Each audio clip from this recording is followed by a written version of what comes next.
Por fin, profesor, vamos a hablar de política. ¿Por Vamos qué a dice hablar, eso? porque vamos a hablar del Estado. Justamente lo que vamos a hacer es una crítica al Estado, fundamentalmente porque lo que hace el Estado es secuestrar la política, es decir, la actividad propia de los ciudadanos. Si hay algo que es enemigo de la política en sentido como la actividad propia del polites, como decían los griegos, ¿no es cierto? Y la actividad propia del polites es la política, es el Estado que trata de secuestrar la actividad de los ciudadanos y, considerarla como un atributo y un Mm. privilegio justamente del Estado Yo estatal. cada vez que escucho hablar, o históricamente cada vez que he escuchado hablar mal del Estado, he dicho, he ahí un liberal, he ahí un conservador. Es exactamente al revés, ¿no es cierto? Es decir,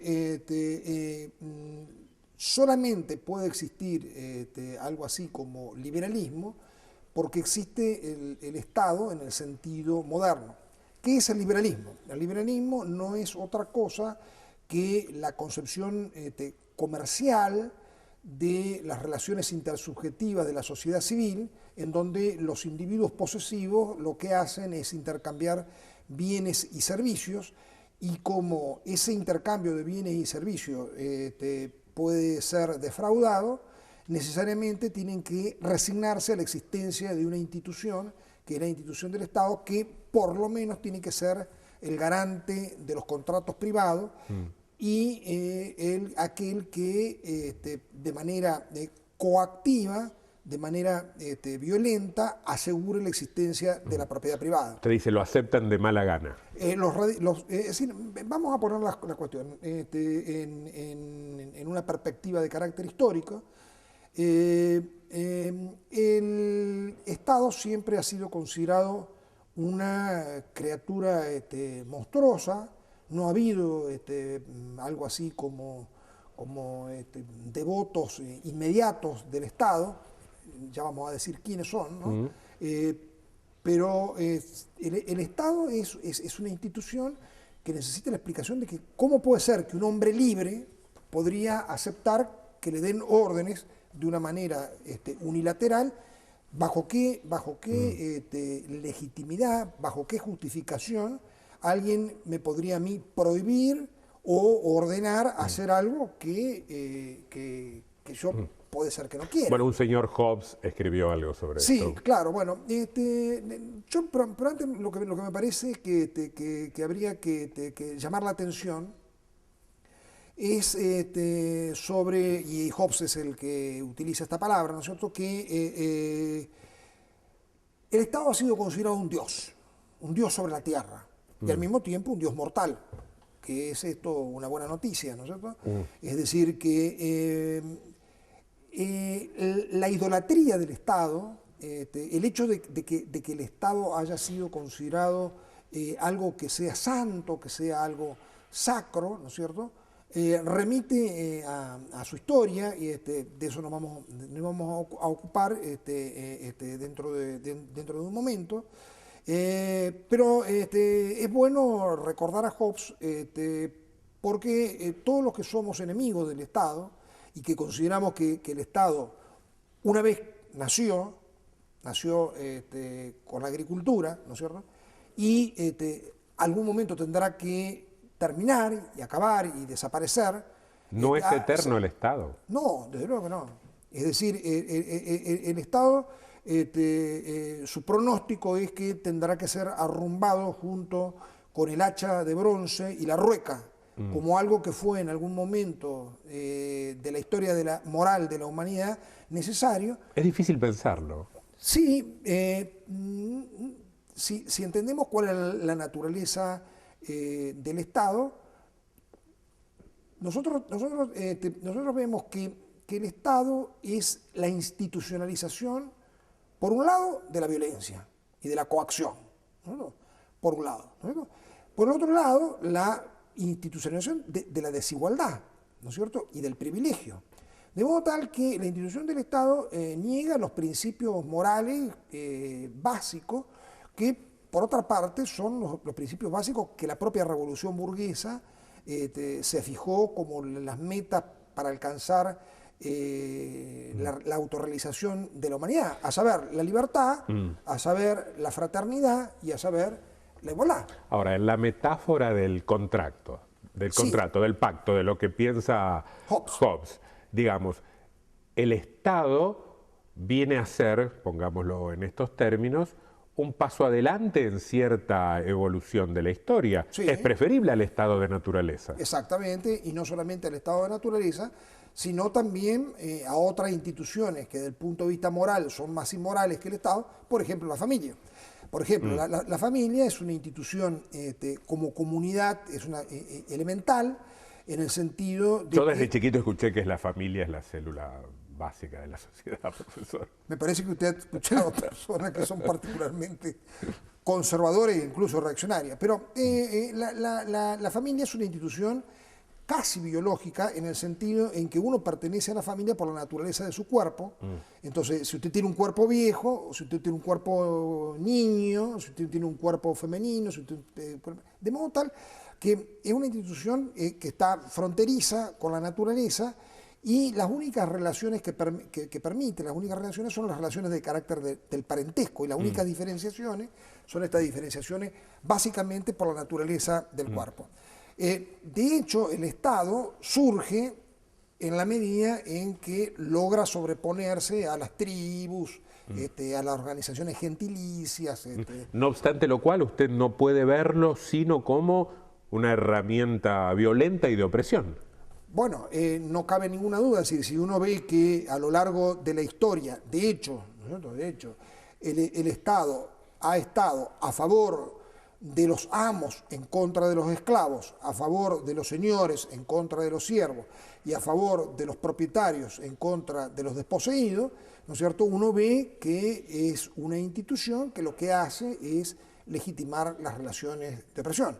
En cuanto a la violencia, lo que habría que señalar es que nosotros, en una jerga bastante ingenua, hablamos del terrorismo de Estado como si el Estado en ese momento hubiese entrado en algo así como podríamos decir de un estado excepcional, y no percibir que la naturaleza del Estado es esencialmente y estructuralmente violenta. Bueno, a la prueba me remito. Pero la idea de un Estado de Derecho no es precisamente eso. No, Cuando no. se dice terrorismo de Estado, estamos hablando de un Estado que saltea cualquier precepto legal. Bueno, lo que estamos queriendo es decir, tendríamos que, a ver, el ideal regulativo, para utilizar las palabras estricta y rigurosamente, el ideal regulativo de un Estado de Derecho, en donde el derecho es el sujeto del Estado, porque la palabra Estado lo que significa quiere decir que hay algo que está superior, estatus, ¿no es cierto? Claro. Que está por encima, ¿no es cierto? Bueno, el hecho de que haya un Estado de Derecho lo que significaría es que los derechos, entendidos en el sentido de los derechos naturales racionales, Sí. o los derechos humanos, etcétera, no nos vamos a detener en este momento a hacer porque de esto ya hemos hablado, ¿no? Serían el sujeto, es decir, lo único que estaría por encima de nosotros sería la ley. Nosotros, es decir, podríamos decir, es que siendo la ley lo que está por encima de los ciudadanos, y la ley no es otra cosa que el consenso entre los iguales, y la ley no es otra cosa que el resultado de la deliberación de los ciudadanos, y que eso consiste en la autonomía de los sujetos que son ciudadanos, entonces ahí habríamos superado al Estado. Pero, ¿No es el Estado entonces el que reconoce esos derechos? No. A ver, la idea liberal, ¿no es cierto?, que existe llamémosle, una limitación legal del poder, es una evolución realmente muy importante respecto de aquellos que consideran que los derechos no son sino autolimitaciones del poder estatal. Claro. Es decir, yo permito que usted piense libremente, o se exprese libremente, o que escriba libremente, o que transite libremente, en la medida en que el Estado se lo permita. Sí, una especie de concesión graciosa. Una especie de concesión graciosa y por lo tanto una autolimitación del poder estatal. Esta es una manera de concebir los derechos que es bueno, una tradición.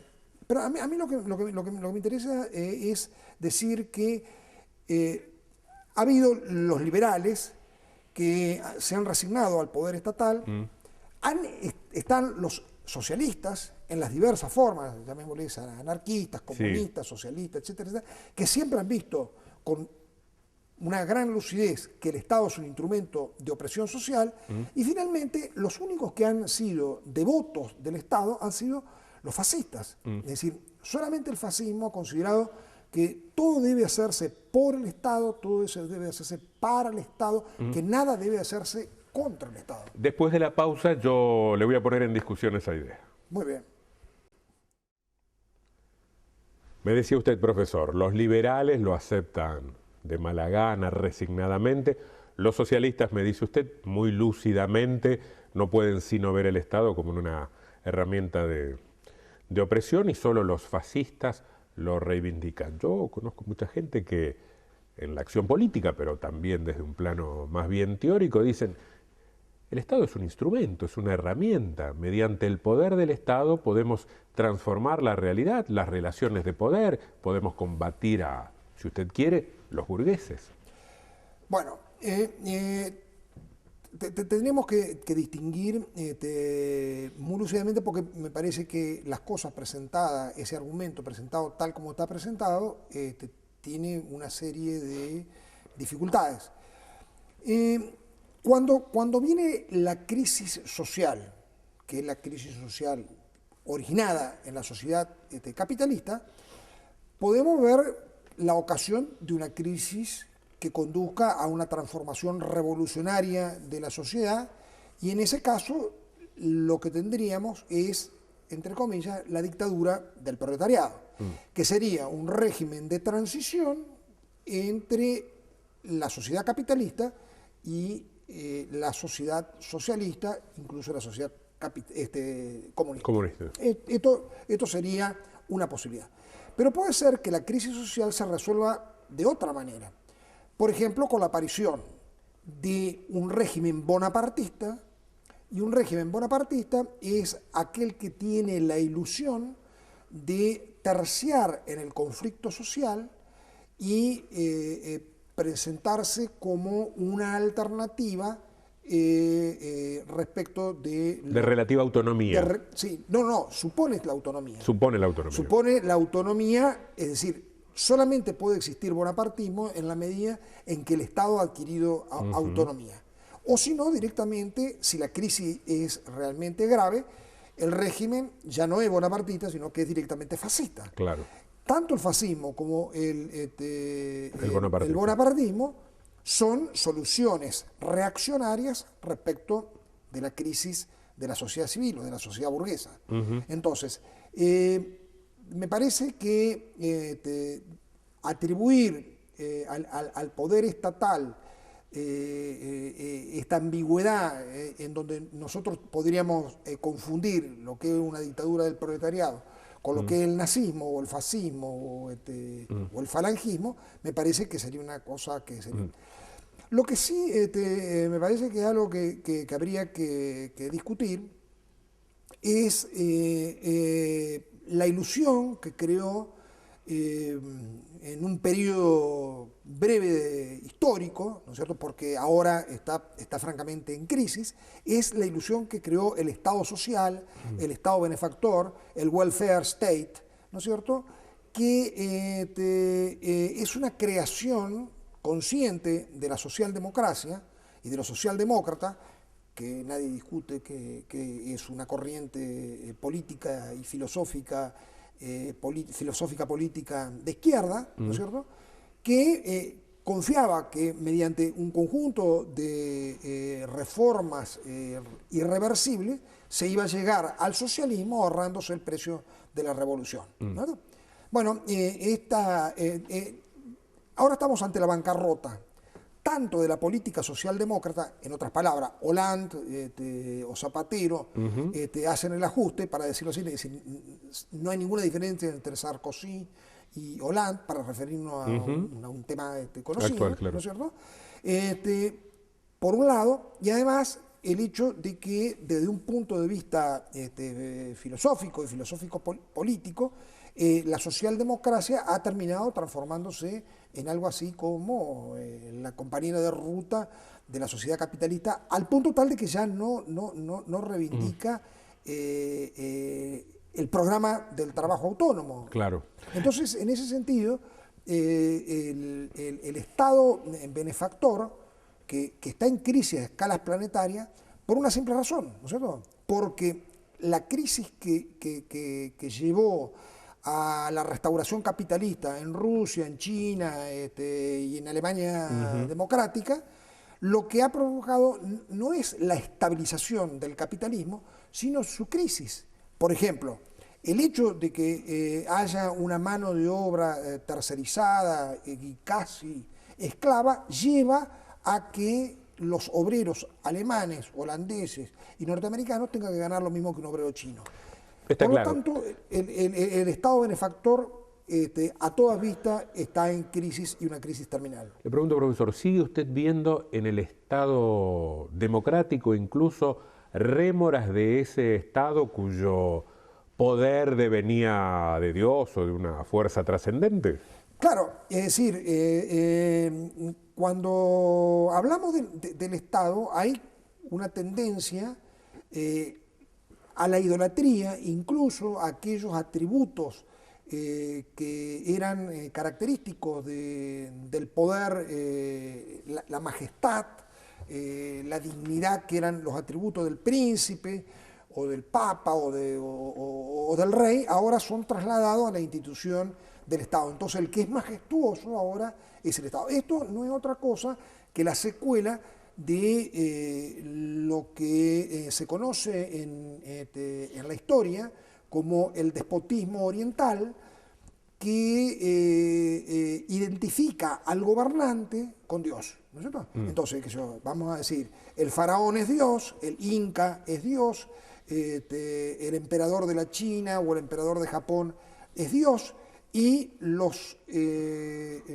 súbditos son esclavos o son siervos de Dios, ¿no? O los dictadores que tuvimos en América Latina. Los dictadores bueno, acá tendríamos que introducir una hipótesis ad hoc, ¿no? Es decir, algunos, por ejemplo Videla, decía, bueno, no me puedo quejar porque este es el lugar que Dios me puso. Obviamente que no todos estábamos de acuerdo en pensar, o el señor Francisco Franco Bahamonde, caudillo de España por la gracia de Dios. No sé cuántos españoles estaban dispuestos a considerar que esto era una gracia de Dios. Pero bueno, esto lo que hace es mostrar que la legitimación religiosa del poder político no es un problema de las instituciones premodernas, sino que hasta el momento todavía están de alguna manera presentes, y de una manera muy importante. Es decir, el hecho de que en la Argentina persista la idea de lo que se conoce con el nombre de liderazgos carismáticos, es decir, de que una persona tenga algo que hace que nosotros podamos hablar de peronismo por el señor Perón, pero también de alfonsinismo por el señor Alfonsín, o de kirchnerismo por el señor Kirchner, o de menemismo, si usted quiere. O de menemismo, ¿no es cierto? Hace que esto muestre un rasgo cultural en donde la presencia de lo religioso, es decir, del liderazgo carismático y de la teología política, sea un ingrediente político a tener en cuenta. Me queda tan solo un minuto y dudo que usted pueda contestar esto en ese lapso, pero si el Estado es necesariamente o estructuralmente o esencialmente una herramienta de opresión y al mismo tiempo difícilmente se pueda convertir en un instrumento, pongámosle así, emancipador, ¿por dónde caminamos? ¿Cuál es el horizonte? ¿Hacia dónde vamos? Transformar a la institución del Estado en un Estado de derecho, como decíamos hace un rato, ¿no es cierto? Es decir, en donde sea el derecho, es decir, sea la ley, aquello que es el sujeto del Estado, es lo que está en un estado de superioridad sea la ley, por un lado, y transformar al Estado de lo que es algo que subordina y oprime a los ciudadanos, en transformarlo en un servidor público. Profesor, muchas gracias.